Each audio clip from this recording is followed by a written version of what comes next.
Hello guys, good morning, good afternoon, or good evening po sa lahat kung saan man tayo sa sulok ng mundo.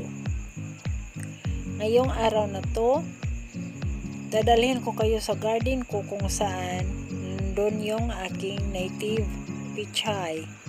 At kukuha ako para aking ilalagay sa aking ulam.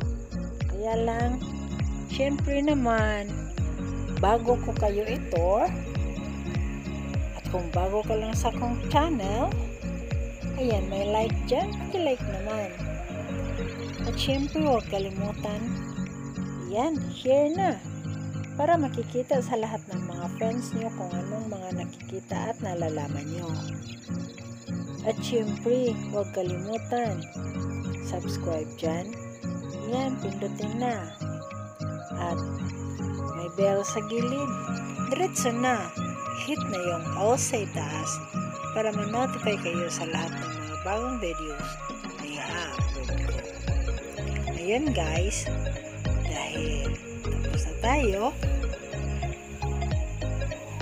samahan nyo na ako, puntahan ko yung mga tanim ko na pichay at ako'y kukuha para ilalagay natin sa ating ulam. Tara guys!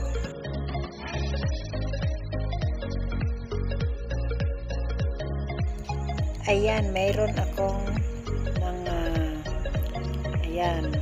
mga sibuyas dito guys. Ayan o. Ayan. Tapos, ayan, dito na tayo sa aking mga pichay. Ayan, tingnan nyo yung aking mga pichay guys. Ayan, dahil sa sobrang init, pero inalagaan ko pa rin. Ayan o. Ito ang lalaki. Dahil sa sobrang init, ayan yung mga dahon. Dito natin putulin.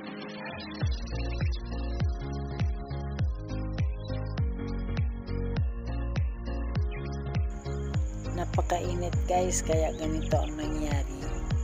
Pero mataba pa rin sila.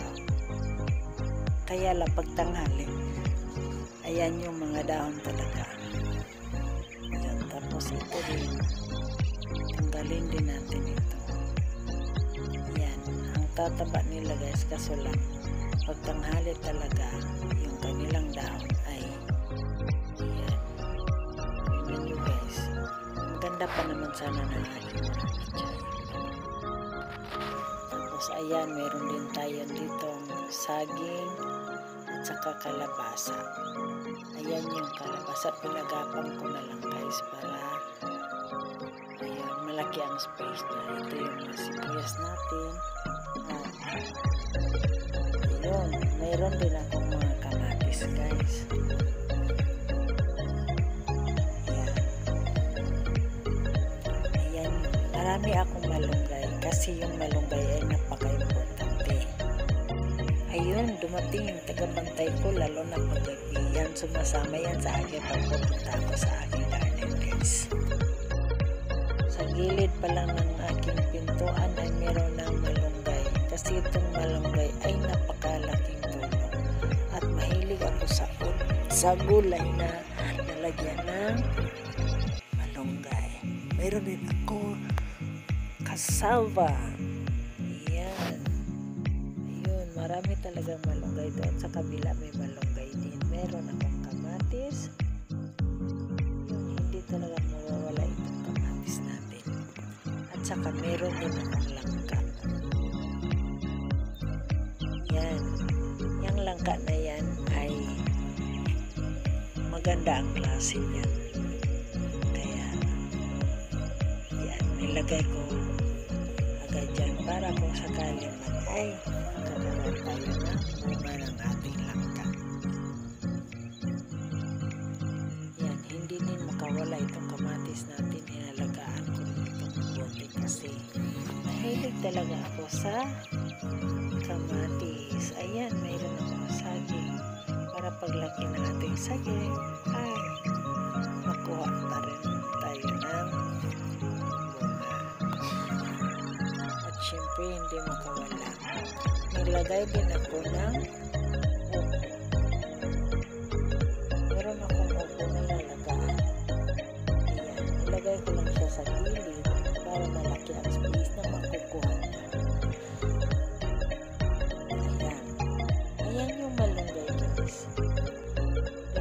araw pa lang yan, pero hindi talaga natatanggal yung kanyang mga dahon ng siya tinanim ko. Ayan, 2 araw pa lang yan guys. Ayan, kasi ganyan lang talaga. Madali ako makapagpabuhi ng malunggay or kahit na anong tanim. Ayan, binantayan na naman ako nito. Ayan o, si Hunter. Ang pangalan niyan ay Hunter. Ayan, o diba? Ayan, dito din may malunggay. Ayan, at saka yung kalabasa. Diyan ko tinanim yung aking kalabasa guys. Tapos pinagapang ko doon sa dulo. Sa dulong-dulo ng aking garden. Para malaki ang space ng mga gagapangan niya. Ayan. Lahat ng mga tanim ko ay mahal na mahal ko. Ayan din mga sibuyas ko. Ayan, syempre. Wala ako ng tanim dyan para fresh. Para kung sakali gagamit ako ay kukuha lang ako agad.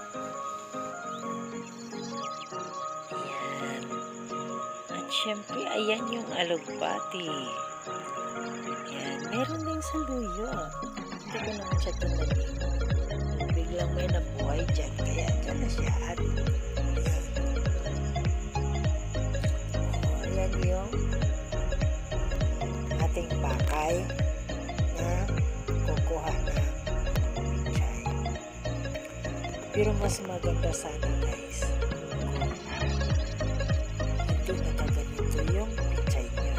Kasi ito yung pichay niya nagbibigay ng yan. Pag isama nyo kahit na anong klaseng luto ng ating pichay ay napakasarap. At meron din tayong kangkong. Yan.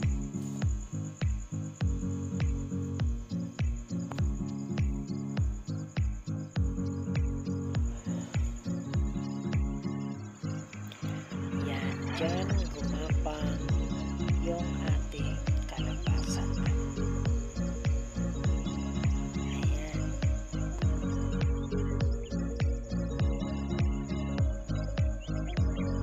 Ayan, ang taba ng ating kalabasa guys.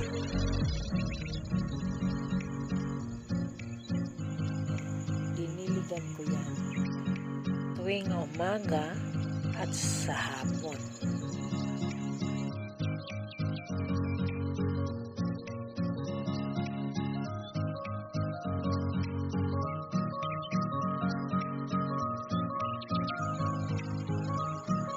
Meron din tayong mga sitaw.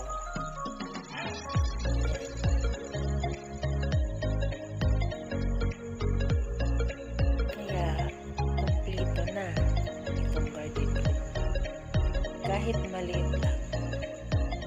Pero, nilagay ko lahat ng gulay para pag ako'y nagluluto ay makukuha fresh.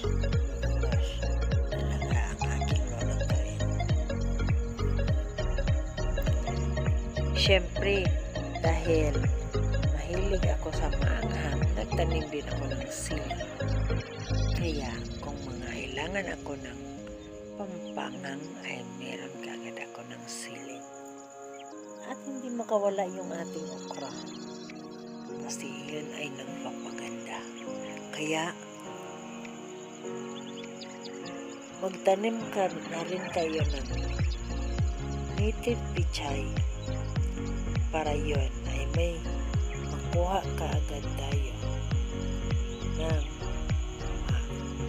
isama natin sa ating gulay. Kaya lang, alagaan natin ng mabuti. Ayan, kagaya nito. Marami tayong makukuhang vitamins and minerals sa ating mga tanim. At hindi lang tayo makakuha ng vitamins and minerals, ay magkakaroon pa tayo ng masarap at preska na gulay para sa ating masarap na ulam. Kaya napakaganda ito guys, lalo na pag meron tayong karni ng manok o baboy. Alagaan natin ang mabuti para ganito ang mangyayari sa ating mga tanim na pichay. Ito'y tataba at malusog. At kung kuha tayo para sa ating ulam, ay mayroon na tayong pichay na mga magaganda at malulusog at napakasarap pa. Sana guys nakuha nyo at sana na-enjoy kayo manood ng aking video. At sana magsimula na kayo sa pagtatanim ng pichay para naman pag naggulay kayo, meron kayong isasama para sa ating ulam. Kung nagustuhan nyo ang video, ayan, like na. At syempre, para makikita sa lahat ng mga friends nyo at malalaman kung anong mga nalalaman nyo ay share na. At huwag kalimutan may subscribe. Yan, may bell sa gilid. Pindutin na. At hit na yung all sa itaas para ma-notify kayo sa lahat ng mga bagong videos na i-upload ko. Kaya guys, thank you for watching. See you next vlog. Bye!